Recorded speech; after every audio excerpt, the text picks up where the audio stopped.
Hi, and welcome to the 85th in our series on Middle Eastern Islamic history. Today, we're going to finish up our discussion on the Caucasus and the rules for those of you who may not be familiar. This is not an academic presentation. I'm not accredited in history, language, philosophy, religion, or any of the topics that we are going to be discussing today. That said, I want to give a secular presentation, trying not to bias any of the different sides and trying to give you sort of a top-down view. Then, this topic, like many other topics, is a topic that will contain sensitive material. So let's be respectful of that sensitivity. That said, I love interactivity. Questions, comments, clarifications, please put those in the chat. I do read the chat and will respond in real time. I like to say that these classes are a 101 and a 201. A 101 meaning that if you don't know anything, I'll catch you up on the basics, and a 201 meaning that if you already know something, I'll probably still tell you something you didn't know. I will have a 2-hour hard stop, meaning that at 9 p.m. Eastern time, wherever I am, whatever slide I'm on, that will be my last slide for the night, and everything else will go into my next week presentation. When I put a date below a person, if it's a politician or like a king or a prince or a president, that's their years of service. And if it's a thought leader, like a philosopher, something, a cultural icon, something similar like that, that's the years of their life. This is going to be recorded like the other 84 entries in this series and all of the other series that History Mostly Ancient Discussions produces, which you can see on our website. Our YouTube page is right there, and you can subscribe to that and get up-to-date information on all of the videos that we've put out. You can also join our meetup. Please join our meetup if you want to be part of the Zoom and see these presentations live. You can also ask your questions, and I will respond to them as I do here. And of course, Premium Zoom, Premium Meetup, and Premium YouTube are all costing a premium. And while we're going to continue to perform these for free, if you feel like your life has been enriched and improved by these presentations, please feel free to share that with us. All right. So last time we sort of talked about how a lot of the conflicts that had existed in the Caucasus region effectively became fossilized during the Soviet period because the power of the Soviet Union was able to prevent all of these different nationalities, all these different groups from coming independent and fighting against each other as they had during the Caucasus Wars of 1918 to 1921.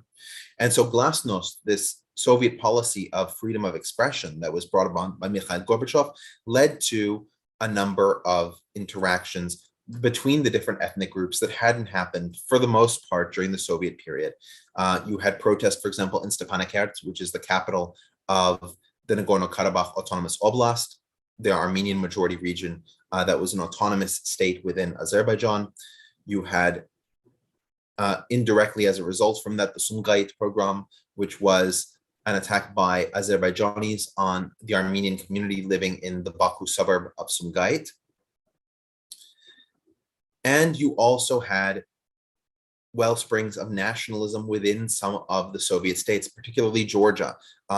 In Georgia, you had protests for Georgian independence led by a number of Georgian nationalists like Gamsakhurdia. We're going to talk about him in a bit. And as a direct result of the Georgian pushes for nationalism, a number of the minorities in Georgia began to also agitate for their own independence, like the Abkhaz, who had that appeal at Lughna. So all of these different things started happening as the Soviet Union was beginning to lose power in this region and beginning to be less and less effective at resolving disputes here. And this map shows rather clearly how much relocation and forcible expulsion occurred in Azerbaijan with regards to Armenians and in Armenia with regards to Azerbaijanis. That vast regions of Azerbaijan, especially in the westernmost parts of the country and around the city of Baku, became less and less Armenian concentrated, with those Armenians fleeing to the nascent Republic of Armenia. And when Armenia became independent, there was a corresponding flight of Azerbaijanis fleeing from Armenian persecution of them. So, and last time we discussed how the initial feelings in Stepanakert at the end of the Soviet period led to a push for integration with Armenia, but that integration with Armenia didn't come. It ended up being a war of independence against Azerbaijan. And so you ended up with a new government based in Stepanakert that was able to take over significant amounts of territory and declare independence. And by that, I mean that it nearly doubled its size in terms of the amount of Azerbaijani territory that it managed to annex. And it did this primarily because despite having less weapons at the onset, despite having fewer soldiers at the onset, they were much more experienced. Many of them had served in the war in Afghanistan and therefore were in a position to be able to effectively use the tools that they had. And we should also notice that politically, Azerbaijan decided under the reign of Ayaz Mutalibov to not strongly enough engage the Armenians, which resulted in the massacre of Khojale. And that resulted in Ayaz Mutalibov losing power to Abulfaz Elchibey. And Elchibey completely reoriented Azerbaijan's position, right? Ayaz Mutalibov was somebody who was in the pro-communist position, and Abulfaz Elchibey decided to move away from Russia, away from the communists, and to put Azerbaijan in a pro-Turkic position. But the Turkey of the 1990s was not the country it is today, with the power of military projection and the power to assist other countries in terms of their own struggles. And so his alienation of Russia and also his alienation of Iran because of his pro-Azerbaijani expansionist sentiments meant that Azerbaijan also did not have the support of Iran during the war.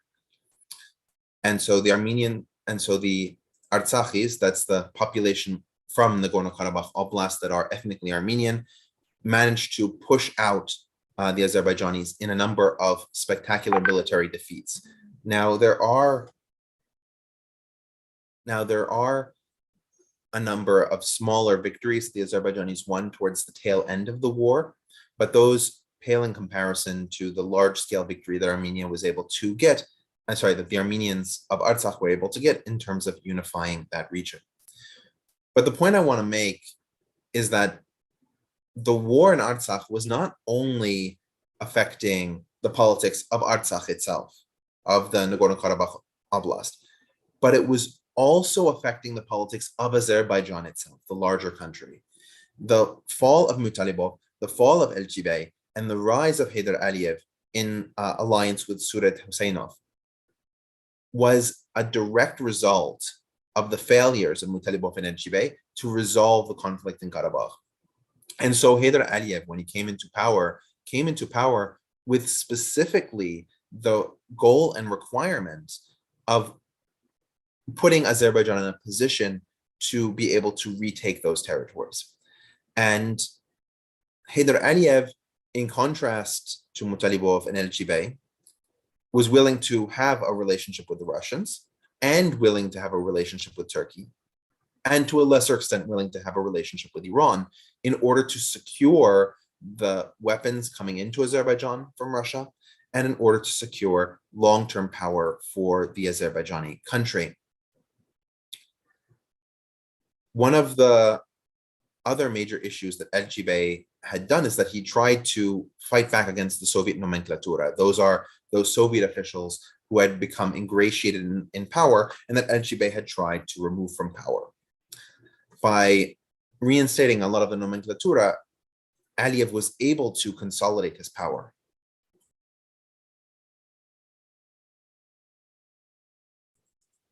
So you end up in a situation where Artsakh becomes what is effectively a separate country. Even though it is majority Armenian, Armenia and many of the individuals have crossed the border between Artsakh and Armenia. Many Artsakhis hold Armenian citizenship. In fact, Robert Kocharian and Serge Sargsyan, two of the presidents of Armenia, are actually Artsakhis. There's the fictive separation between these two governments, so that way Armenia and Azerbaijan are not in a state of war. that the state of war is only confined to the Artsakh region, or at least in theory should be. And one of the ironies of this is that the Artsakh government, despite being made entirely of Armenians, is significantly less corrupt than the government of Armenia. Azerbaijan will occasionally try to pierce that veil of separation between Armenia and Artsakh. For example, they threatened Armenia with attacking the Metsamor nuclear plant, which is a plant in northwestern Armenia, if Armenia intervenes on behalf of Artsakh in any way, which should show that Azerbaijan understands and knows that Armenia is facilitating the defense and expansion of Artsakh. So there are several points about Armenian and Azerbaijani history that sort of get us to the present day that are all sort of separate and unique pieces, but are all really worth talking about. So the first one is that Armenians have a tradition of carving gravestones. These are called khachkar, and each gravestone is a unique entity. No two of them look the same. And so there are large areas, especially outside of the Armenian churches, where these khachkar exist. Now, as we discussed in episode 21, for those of you who've been following, the Armenian community of Julfa, which is today in the Nakhchivan region of Azerbaijan, was a community that was forcibly depopulated by Shah Abbas in 1604. But before 1604, there was a large and thriving Armenian community there. And so you have these khachkar as a testament to that history. One of the elements of the Azerbaijani government and their political policy is their view that the lands that are Azerbaijan were in perpetuity Azerbaijani, and they're fighting against a lot of the claims on the Armenian side that the Azerbaijani ethnicity was a creation of Stalin in 1937.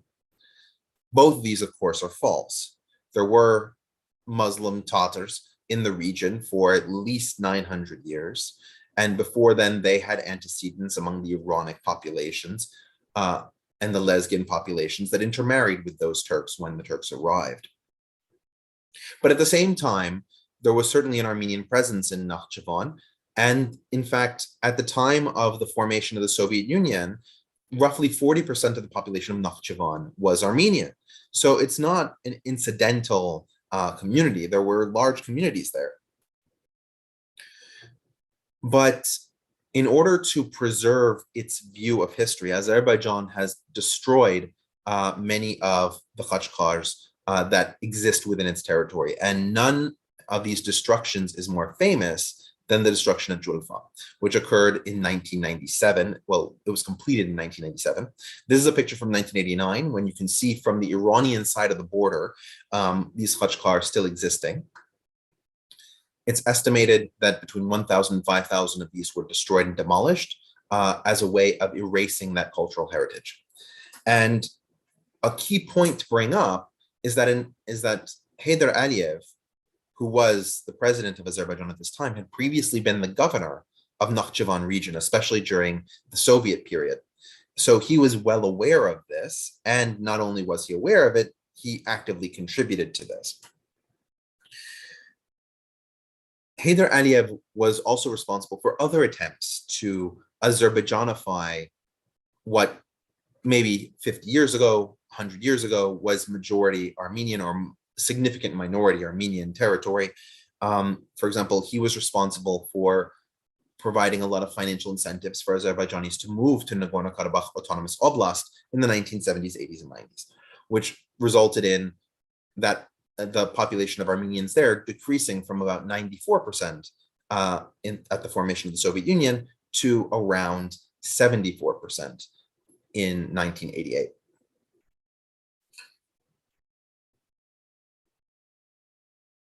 One of the other things that Aliyev did on the flip side is that he invested heavily in the development of Baku and in the development of the oil exportation business. This has led to a large scale amount of wealth coming into Azerbaijan because of these exportations.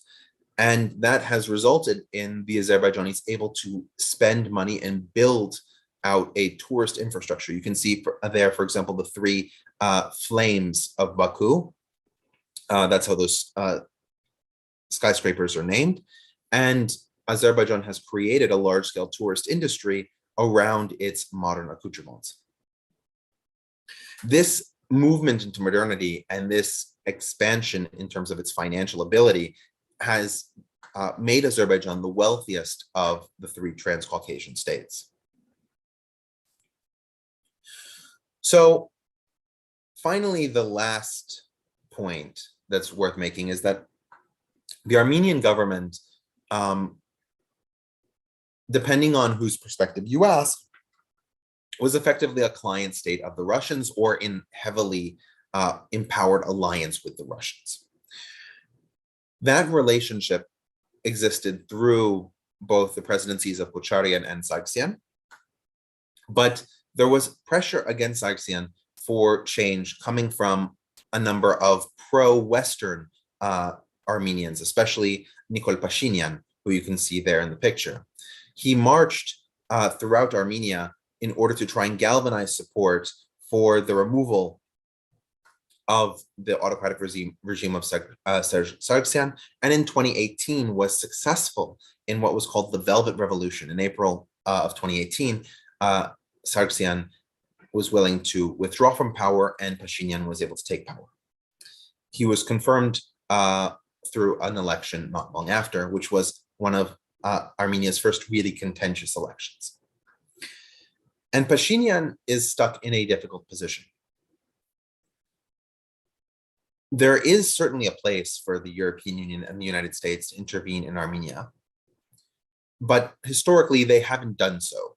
The United States takes a much more reticent view towards Armenia because Armenia is landlocked, Armenia has decent relations with Iran, and Armenia is a country that has historically been a client state of Russia, so its orientation isn't clear, at least to the Americans. And how exactly they can help is also not clear. The European Union has had difficulties of projecting power on its own. And I think if you watch our European Union series, you would find very quickly why trying to project power to Armenia is probably not in the cards for them, or at least it wasn't at that time. But at the same time, being a strict client state of Russia was something that a lot of Armenians themselves were not in favor of, simply because they wanted to be part of the globalized society, and being connected to Russia was less able to grant that. Now, admittedly, Armenians tend to be more pro-Russian than any other of the Transcaucasian countries. And as I was mentioning, Azerbaijan has really grown and developed as a result of Heydar Aliyev and later Ilham Aliyev, his son's policies. Ilham Aliyev is still the president of Azerbaijan to this day. And those policies have resulted in the creation of the Baku-Tbilisi-Ceyhan pipeline, and also the railroads that connect Baku-Tbilisi and Erzurum in Turkey.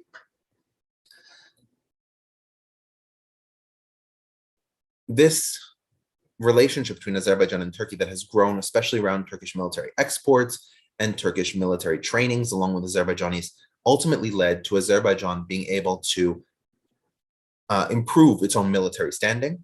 That, in combination with Azerbaijan's alliance with Israel, granted them access to both Turkish and Israeli drones that were key in retaking territory from Artsakh. In the month of November in 2020, over the course of a few weeks, the Azerbaijanis were able to make significant gains throughout Artsakh Republic, and were able to conclude a peace treaty, were able to conclude an armistice that would result in a new set of borders for the Artsakh Republic. One point that Azerbaijanis made quite forcefully here is that they retook the city of Shushan, which was historically, if you remember, in the days of Sultanov, we talked about this in episode 49, had an Azerbaijani majority before it became part of the Nagorno-Karabakh Autonomous Oblast, and even during that period was the largest Azerbaijani majority city in the Autonomous Oblast. And so for Azerbaijanis, this was a vindication of their quest to return home to Nagorno-Karabakh. From the Armenian perspective, Shushi, as they call it, was the city where in 1920 Armenians were forcibly expelled from the city. And so this battle that retook the city of Shusha and put it back under Turkish control brought back that idea and the resurgent view of a new genocide, or the new possibility of genocide being perpetrated by the Republic of Azerbaijan. And so we end up with this situation where, from the Armenian side, it was absolutely horrendous. And so Armenians stormed the parliament on the 10th of November, 2020, in anger over how Pashinyan was unable to effectively assist the Artsakis. And in fact, the response from the Republic of Armenia was relatively muted during the entire war against Artsakh. Onik Gasparian and a number of other Armenian generals were so bothered by Nikol Pashinyan's response that they actually tried to overthrow him on the 25th of February, 2021 with a memorandum. Pashinyan resisted, held an election, and he won the election with a slight majority, which confirmed the power for his coalition. But at the same time, Armenians are still trying to figure out, what does this mean, this new set of borders and this new situation. From the Azerbaijani perspective, the return of all those green areas, the takeover of all those yellow areas, in their view, is a fundamental success and the ability to repatriate their people, 800,000 of whom were expelled from this area in between 1991 and 1994. As we mentioned, Iran's quasi-irredentist vision of annexing Iranian Azerbaijan and its relationship with Israel put it squarely in the crosshairs of Iran. And so Iran and Armenia have a strong relationship, functionally to offset these possible Azerbaijani goals. And conversely, Azerbaijan hosts a number of Israeli delegations and is one of the foremost entities helping Israel in trying to understand what is going to come out of Iran and to spy on Iran for a bit. In fact, as recently as 2019, I don't have more updated statistics, unfortunately, trade between Azerbaijan and Israel was 4 times what trade between Azerbaijan and Iran was, despite the fact that Israel has a population that is less than 1/10 the population of Iran. So we then shift to Georgia. The first conflict that really starts with Georgia as Georgia starts to become independent from the wider Soviet sphere is that the Georgians don't recognize the autonomous nature of South Ossetia. Now, South Ossetia was an autonomous oblast during the Soviet period, but the Ossetians themselves are actually from the north of the Caucasus, and they moved further south. And you can see the progression of that expansion from the 16th century all the way to the 20th century, moving further and further down into Georgia. And so from the perspective of many Georgians, especially the president of Georgia at that time, Zviad Gamsakhurdia, those people don't belong in Georgia, or to the extent that they do belong in Georgia, they don't deserve to have autonomy or independence. And so you begin to see a friction that develops between the Georgian nationalism espoused by people like Gamsakhurdia and the Ossetians, who are more interested in continuing the Soviet society, because under the Soviet society, they maintained autonomy and they had a certain degree of independence. To try and offset this situation, Gamsakhurdia began to send buses to march on Tskhin Valley, which was the capital of South Ossetia, in order to Georgianify it, or at least change the population dynamics. Those buses came under fire, and this ended up resulting in a conflict between Georgians and Ossetians. You can see the Ossetian rebels at Tskhin Valley, and that conflict continued through most of the late 1990s and early 1991. At the same time that conflict was going on, Gamsakhurdia sent his generals after the Ossetians, but as was part of his attempt to organize the country and standardize the systems, he began to try and move control of the military away from individuals like Tengiz Kitovani and towards the Ministry of Defense, where he had more clarity that these individuals would be loyal and more unity in the control apparatus. Kitovani and a number of other generals rejected this possibility. And so they turned around a small portion of their force they had been using against the Ossetians and attacked parliament 22nd of December 1991. And that attack continued until January of 1992.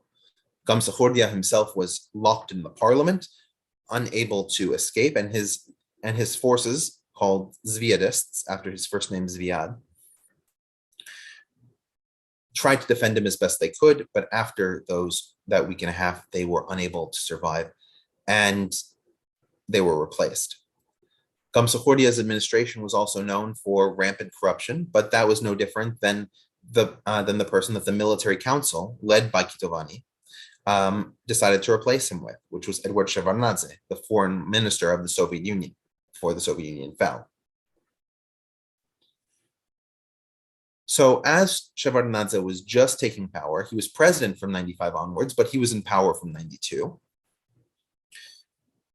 The war broke out with Abkhazia.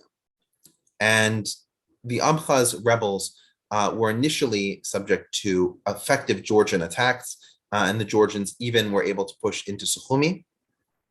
But with Russian assistance, the Abkhaz were able to turn the tide and eventually engaged in the ethnic cleansing of Georgians from Abkhazia, an act that has been called a genocide, at least from the Georgian side. In fact, if you look at the population graph, prior to 1989, Georgians were the vast majority of the population in Abkhazia, and over 200,000 of them were expelled, and tens of thousands were killed. In the middle of the struggle for Abkhazia, Zviad himself had retreated from South Ossetia to Ichkeria, which was the independent country of Chechnya. Chechnya had launched an independence war in 1991 and would remain independent until it was brutally suppressed in 1998. So at this point, Chechnya was actually an independent country, not recognized by anybody except the Georgians. And Zviad was based there. He was able to bring some Chechen rebels back with him to the city of Zugdidi in the western part of Georgia and start a rebellion there. The reason that the Chechens were willing to work with Gamsakhurdia is that both of these were individual. Jokar Dadayev, who was the leader of Ichkeria, was a person who had fought against the Russians to try and establish Chechen independence, and Zviad Gamsakhurdia was somebody who fought against the Russians to establish Georgian independence. And so both of them saw each other as two independent entities trying to fight off the Russian yoke.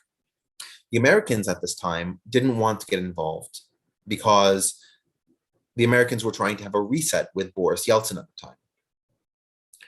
So without American moves to recognition, Chechnya was not going to be recognized by anybody because the Russians certainly weren't going to recognize it. And so the Chechens supported Gamsakhurdia and launched this invasion in Zugdidi, along with a number of Georgian Zviadists who had still existed in the country. This put Shevardnadze in a very difficult position.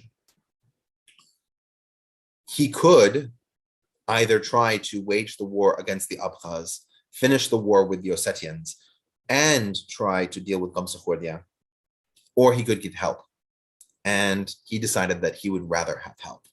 So he signed the agreement to join the Commonwealth of Independent States, an agreement which Zviad Gamsakhurdia had refused to sign and would bring him back into the Russian orbit, meaning that he could get Russian weaponry, and with that weaponry and assistance from the Russians, Zviad Gamsakhurdia was put down, but Abkhazia was mostly liberated by the Abkhaz, with Georgia only maintaining small areas along the Podori Valley in the north of Abkhazia and certain areas that were Georgian majority populated in South Ossetia when the smoke cleared.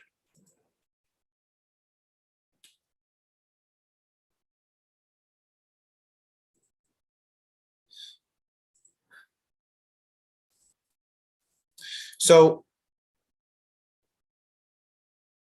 when it came to Shevardnadze's government, again, Shevardnadze was incredibly corrupt, just like Gamsakhourdia was. The difference is his orientation. And Shevardnadze was willing to play nice with the Russians. He was also willing to play nice with the Americans. As a foreign minister, he had numerous American contacts, and he was able to sort of bridge a middle ground, especially as more and more Georgians wanted a pro-West orientation. But at the end of the day, the level of corruption and vote rigging was such that when the parliamentary election of 2003 didn't come out the way the Georgians expected it to, there were mass protests arguing that Mikhail Saakashvili, the leader of the United National Movement, should become president of Georgia. And in fact, he did. Now, and he did because this movement came to the parliament of Georgia, forced Shevardnadze to step down, and Shevardnadze and Saakashvili agreed on a power transfer agreement, and Shevardnadze died peacefully in his home later in Georgia. The orientation that Saakashvili began to bring Georgia into was one that was in a much more strongly pro-Western position than Shevardnadze had been. He left the Commonwealth of Independent States in 2009, and even prior to that, he signaled his willingness to join NATO, and he came before the European Union looking for further integration between Georgia and the Europeans. This has been the general position of Georgians as a general matter since this point onwards. Now, one of the things that surprises a lot of people, which is that after the United States and the United Kingdom, Georgia was the single largest contributor to the Iraq War. And from the Georgian perspective, there were several reasons to join in on the Iraq War. The first one was that if Saakashvili was indicating that he was willing to join NATO, he was willing to join the European Union if they would have him. He wanted to be part of the Western sphere. Part of that was working with the United States on its goals of democratization and its goals of anti-terrorism. And in fact, most of what the Georgians did in Iraq was against smuggling operations. In total, there were probably around 2,000 to 2,500 Georgians who served in Iraq. And the thing that they really gained was a significant amount of tactical experience. That was something that couldn't be bought, and yet Americans were doing dual trainings with Georgians. They were able to improve their situation in order for them to be better equipped in order to fight their own battles. That said, when that did happen in 2008, the Georgians were woefully underqualified because of direct Russian intervention. So the fundamental issue was that in South Ossetia, the Ossetian separatists continued to attack Georgian police officers and Georgian guards in Georgian-held areas of the territory. And there were a number of different micro-escalations between the Georgian side and the Ossetian side, up until the point where the Ossetians used artillery and shot at a Georgian police station, killing 4 Georgian police officers. At which time the Georgians sent in the tanks to go into Sklin Valley and try and clean out the separatists. The Russians returned the favor, sending forces through Abkhazia and through South Ossetia. They were able to take not only the unity of those territories, but were able to push into Georgia directly. In fact, some of the worst fighting occurred in the cities of Poti, which is on the Georgian Black Sea coast, and in the city of Gori, which was Stalin's hometown and was bombed heavily by the Russians. The Russian presence in Georgia was absolutely devastating from the Georgian perspective. And so the Georgian side sued for peace. The French, due to their historic relationship with Russia, were able to negotiate under Sarkozy an agreement with the Russians that the Russians would stay and maintain military forces in Abkhazia and South Ossetia, and those areas would be free of all Georgian authority. But at the same time, the Russians would withdraw from Georgia proper. One of the interesting aspects is that this was also a media war and a cyber war, in that Georgian journalists and Russian journalists both rushed to tell their side of the story and propagandize it. And both sides hacked the computers of the various ministries of the other side making this, I believe, the first time that a cyber warfare attack was coordinated with a physical military hardware attack. One of the issues that has plagued Georgian-Russian relations since this point is what's called borderization. And it also occurs in the Armenian-Azerbaijani conflict as well, which is that you will have numerous small-scale skirmishes at the border, or a few meters in, or a few meters in. So the border keeps being pushed little bit by little bit, never anything enough to justify going to war, but enough to cause a problem and to change the status on the ground. And so you can see all those dots are, as of 2019, all of the borderization incidents that have occurred around South Ossetia or around Abkhazia, where Russians or their proxy forces, be they the Ossetian or Abkhaz separatists, have acted against Georgians and either jailed them or shot them while they were in sovereign Georgian territory, but claiming that they had violated the territory and crossed into these other territories. There's a point here, Harvard law professor Lawrence Lessig actually assisted in the drafting of the Georgian constitution, which work and challenges involving former Soviet countries were dramatized in a slightly fictionalized form in the West Wing. Nice. Since 2013, when there was an election and the United National Movement lost the election, Georgian Dream has become the new dominant political party in Georgia. And there aren't actually that many differences between Georgian Dream and the United National Movement, except on two major fronts. The first one is that Georgian Dream is willing to reopen negotiations with Russia. Saakashvili had shut down all relations with Russia after the war in 2008, but Bidzina Ivanishvili, who was the first president from Georgian Dream, there have been others, reopen those relations to a certain degree at a trade level. And so Russia and Georgia have begun to have open relations. The other major difference is that Georgian Dream plays more on the right side of culture war politics, and the United National Movement plays more on the left side of culture war politics. This came to a head, for example, in 2021, when there was Pride Month. So Georgia is one of the most gay-friendly countries in the Middle East region, which of course is not saying much. The only country probably more gay-friendly is Israel. But after the first 5 days, there was a massive anti-LGBT riot, which began to attack gay individuals who were marching, and argued that this was an assault on Georgian traditional religion, the Orthodox Church. And this was supported ideologically by Georgian Dream, whereas United National Movement was in support of the gay individuals protesting. But on issues other than Russia, which the defense made by Georgian Dream is they want to be realistic with the fact that they have a gigantic neighbor next door, and these sort of culture war tactics, United National Movement and Georgian Dream pretty much offered the same thing. And even though Georgia shifted to a parliamentary system after the election reform protests of 2019, no other party has been able to break their monopoly on power, because anytime there has been a challenger, both United National Movement and Georgian Dream have attacked it. So we then come to the present situation. And being in the former Soviet sphere, the countries of the Caucasus are definitely countries that have a position on what's going on in Ukraine. Georgians as people are incredibly pro-Ukrainian. In fact, Georgia likens the invasion of Ukraine that has occurred to the invasion in 2008 from Russia. And in fact, Abkhazia and South Ossetia represent roughly 20% of Georgian territory, and it's under Russian military control, in much the same way that currently 20% of Ukrainian territory is under Russian control.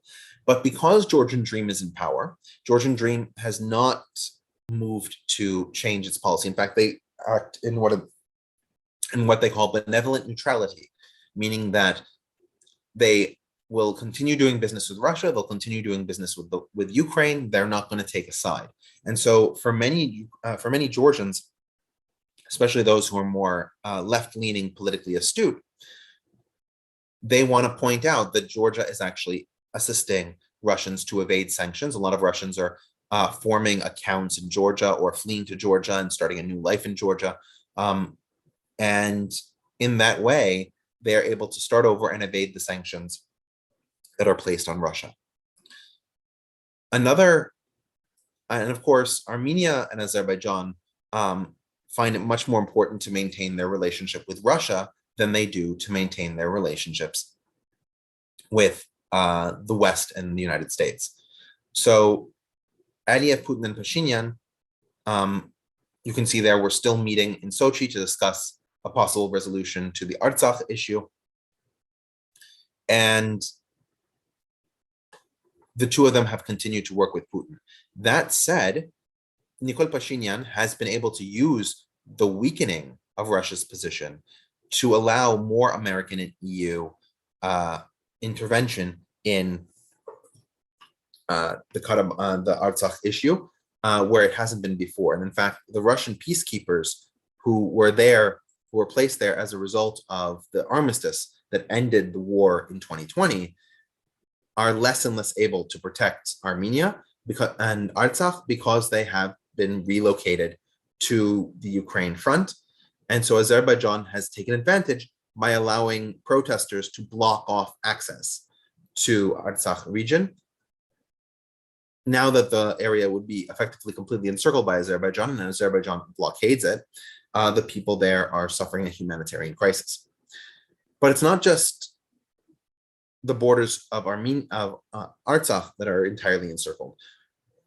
With the exception of its border with Turkey in Nakhchivan region, Azerbaijan has closed all of its land borders as of 2020, citing COVID as the reason. Of course, given the fact that COVID has now been treated, the border closures do much more to limit the economy, limit the ability of Azerbaijanis to travel and to get foreign ideas and to work. And it also limits the economic viability of a lot of the border towns. So there's a question. I remember reading at the outset of the Ukraine war that many Russians fleeing the country were seeking to settle in Georgia, causing Russia to learn of Georgia. Do you know how accurate that is in the current status of lean on Georgia, the current status of Russian emigres? Russian emigres in Georgia are generally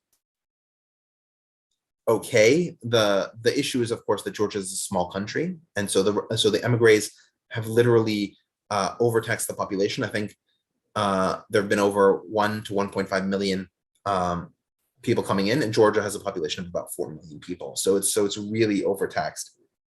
But in terms of being able to live their life in Georgia, there really aren't any problems. Russia is maintaining its relationship with Georgia, despite Georgia being more Western leaning traditionally, because it allows Russia to run all these economic circles around the bloc, around the economic sanctions. And so as long as Georgia can facilitate that, then Russia is not going to bother Georgia because the money is more important than the humans, at least from the Russian perspective. All right, any questions, comments, or concerns on the Caucasus before we move on to Afghanistan? Yeah, thanks. I was a little confused about the Azerbaijani pro-Russian stance that you were talking about, because I understand Georgia being anti-Russian because of the war and land and all that kind of stuff. I can understand Armenia being pro-Russian because they need a patron saint to help them against the Azerbaijanis. But then I would have thought the Azerbaijanis would have been kind of neutral in that case. How can those two enemies, Armenia and Azerbaijan, both be pro-Russia in a sense? I mean, well, the United States is an ally of Saudi Arabia and of Israel, right? True. Or like, so when you have a large hegemon, they're able to have these multiple relationships and alliances. And when Heydar Aliyev came to power, his initial reaction was the reason Elchibey is losing is because he can't get weapons from Russia. He's alienated Russia. He's alienated Iran. Turkey can't provide. So if we want to have a chance at rebuilding our military and defeating the Artsakis, maybe in the long term, right, we'll sue for peace now, right? He came into power in 1993. The armistice was in 1994. After a few minor victories, in order to sort of say, look, I can win. I'm just putting it off for the moment. And bringing in Russia as a peacekeeper was something, of course, that LGB would never have been able to do. So by maintaining let's say, Georgia's benevolently neutral relationship was Azerbaijan's relationship with Russia, and it has been. And in fact, some have speculated that the slow de-democratization that occurred between LGB to Heydar Aliyev and the increasingly pro-Russian view that occurred under Aliyev. Now, of course, as I'm saying, pro-Russian is a very weak pro-Russian. That's what seems to be happening in Georgia right now, with Georgian Dream following the United National Movement. And Russia simply didn't have the power to freeze those conflicts like the Soviet Union did? Russia has chosen not to freeze them. Right? If we look back at Georgia, you have all the borderization. The Russians know that that's happening. The Russians are in favor of that happening. Yeah. Because as long as those borderizations continue, one, these countries can never become totally stable. So they'll need Russian influence to a certain degree. Good for Russia. The next part is that NATO and the European Union have a number of guidelines about what happens when a country is not unified. And basically, you can't join. There are caveats. For example, Cyprus was able to join the EU despite being a divided country because of specific reasons. But generally speaking, if you are a country that doesn't control all of your land, you can't join NATO and you can't join the EU. Again, great for Russia. So Russia has instigated these border conflicts in almost all of the non-allied satellite countries, right? Ukraine, Georgia, Azerbaijan. They've tried to do it with Estonia and Latvia by weaponizing the Russian minority there. Hasn't quite worked.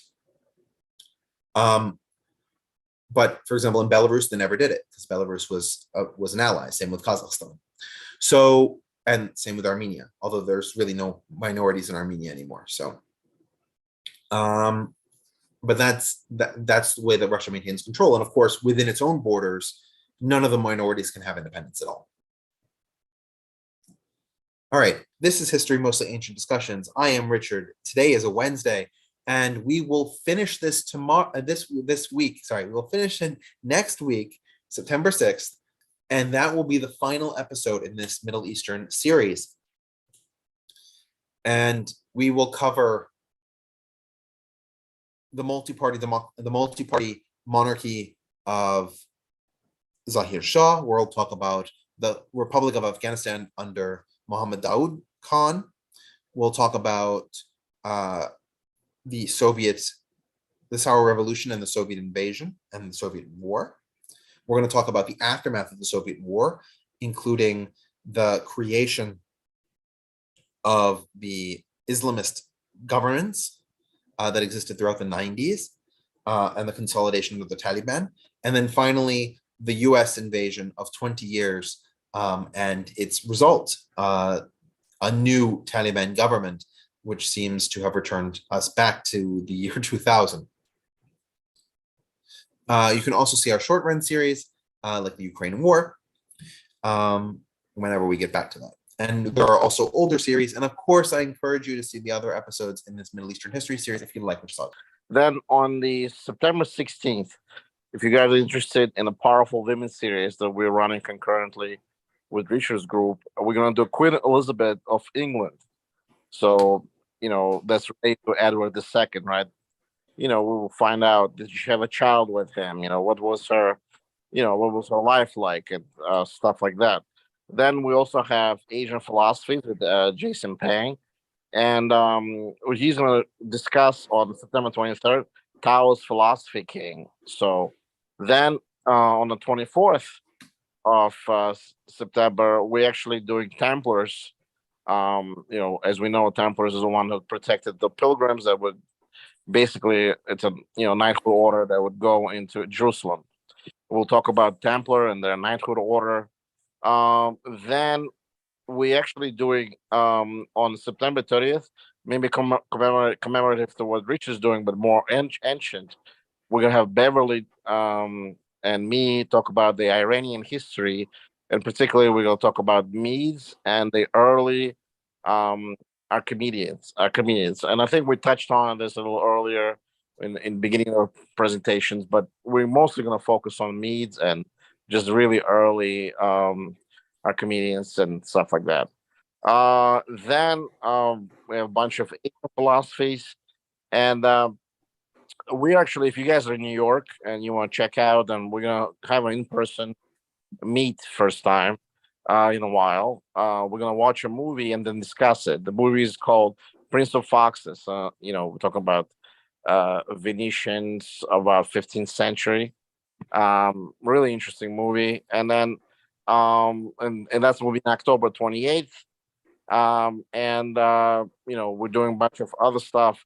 But in November will be an interesting one. We're going to talk about Judaism, which is called November 28th, Nature of Judaism. There's a bunch of other presentation in between. I just wanted to point the interesting one. And obviously, there's going to be series at some point of update on the Ukrainian, war situation. I think right now counter offensives going on. Prigozhin had passed away. I think we're due for one, Richard. No, don't you think? At some point. That's a conversation to be had with Aaron. If he wants to schedule it, then I will be there and we'll make it happen. Yeah, and at some point we still have to. Somebody owes me. We're gonna talk about the Louisiana purchase, and we're still working on that. And then also we'll do. We're gonna talk about Irma Grease, who was the hyena of Auschwitz. That will be in October as well. Still working out the kinks. I moved it actually from end of the month. She was torturing all the prisoners in Auschwitz and committing all kind of inappropriate acts with them, and she was executed by British forces at the age of 22, the youngest person to be executed for her misdeeds, so to speak, toward the prisoners. All right. That's all I want to say. Richard, sorry. Yeah, no. One of the things that I've been thinking about and I've been sort of playing around with it is if in 2024 I wanted to give 2 or 3 presentations on a few specific indigenous American tribes, because I think that especially the Haudenosaunee, they're commonly called the Iroquois, but they call themselves the people of the Longhouse, the Haudenosaunee. I think that their story is particularly interesting because it sort of turns on our head the idea of what colonization is, and their interaction with the Americans. Same with the Cherokee. That's not to say that they weren't abused through the colonization process. They absolutely were. But I think that the story is a lot more nuanced than white people came, we all die.